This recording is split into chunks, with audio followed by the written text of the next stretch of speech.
જય માતાજી બધાને પુરુષ કિચનમાં આપનું સ્વાગત છે। એટલો સરસ આજે ઉપમા બનાવીશું ને એકદમ સરળ રીતથી કે બધાને ખૂબ જ ભાવશે ને વખાણ સાંભળવા માટે તૈયાર થઈ જાવ કે ઉપમા તો તમારો જ। એને બનાવવા માટેની રીત જોઈ લઈએ તો એક તપેલીમાં મેં 1.5 ગ્લાસ પાણી લીધું છે, ગરમ કરવા મૂકી દીધું છે અને અહીંયા આગળ આપણે કઢાઈ જેવું ઊંડું વાસણ લીધું છે। જાડા દળિયાવાળું તમે કોઈ પણ વાસણ લઈ શકો છો। તો લગભગ 3 થી મોટી 4 ચમચી જેટલું મેં અહીંયા ઘી લીધું છે અને 2 મોટી ચમચી જેટલું તેલ લીધું છે। ઘીમાં ઉપમા બનાવશો ને એટલે એનો ટેસ્ટ ડબલ થઈ જશે। તમે એકલા ઘીમાં પણ બનાવી શકો છો અને તેલમાં પણ બનાવી શકો છો। અડધી ચમચી જેટલી રાઈ લીધી છે, એ તતડે ને એટલે પછી આપણે એની અંદર અડદની દાળ નાખીશું। અડદની દાળ 1 ચમચી જેટલી લેવાની છે, પછી જો તમને વધારે ભાવે તો તમે વધારે પણ એડ કરી શકો છો। તો જેવું આપણી રાઈ તતડે એનો અવાજ આવે ફૂટવાનો એટલે આપણે એની અંદર અડદની દાળ એડ કરીશું। જો તમારી પાસે અડદની દાળ જો અવેલેબલ ના હોય ને તો મગની જે મોગર દાળ આવે છે પીળી એ પણ એડ કરશો ને તો પણ સરસ ટેસ્ટ લાગે છે। હવે એને પણ થોડોક કલર થાય, થોડોક એવો બ્રાઉનિશ કલર થઈ જાય ત્યાં સુધી જ એને સાતળવાની છે। અને પછી એક લીલું મરચું એડ કર્યું છે, મીડિયમ તીખું છે।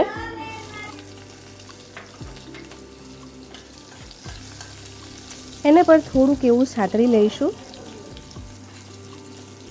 ફ્રેશ લીમડીના પાન લઈશું 6 થી 7 જેવા, એનો ટેસ્ટ પણ ખૂબ જ સરસ આવતો હોય છે।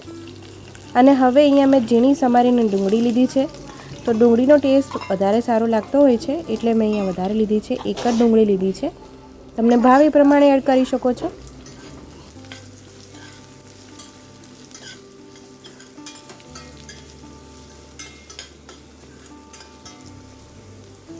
ડુંગળી જલ્દી ચડી જાય ને એના માટે આપણે થોડુંક એવું મીઠું સ્પ્રિંકલ કરી દઈશું, જેથી ડુંગળી પાણી છોડે અને સરસ એવી જલ્દીથી સંતળાઈ જાય। ડુંગળીનો થોડોક કલર બદલાઈ જાય ને એટલે આપણે એટલી થવા દેવાની છે, પછી આગળની પ્રોસેસ કરીશું।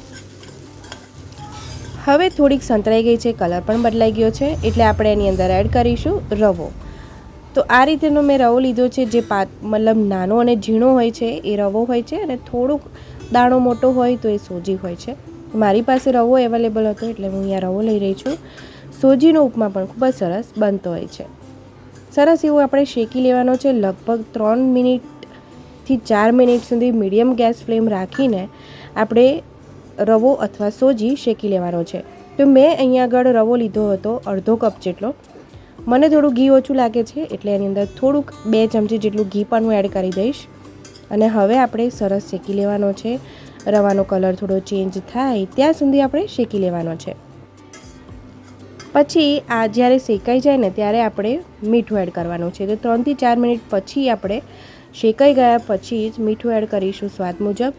અને મરચું તો આપણે ઓલરેડી અંદર એડ કર્યું છે તીખાસ માટે, છતાં પણ થોડુંક એવું અહીંયા લાલ મરચું એડ કરીશ।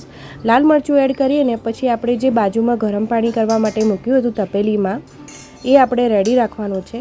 જેવું મરચું થોડુંક આપણે મિક્સ કરી દઈએ તરત જ આપણે એ પાણી અંદર મિક્સ કરી દેવાનું છે, એડ કરી દેવાનું છે। હવે ગરમ પાણી તરત એડ કરી દઈશું।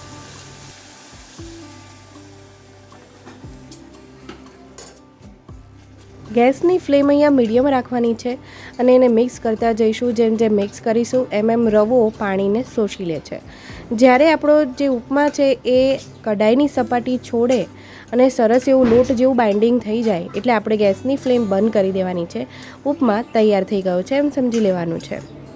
તો તમે જોઈ શકો છો કે જેવું પાણી એડ કર્યું ને એવું બધું જ રવાએ પાણી સરસ એવું શોષી લીધું છે। હજી પણ આપણે મિક્સ કરવાનો છે।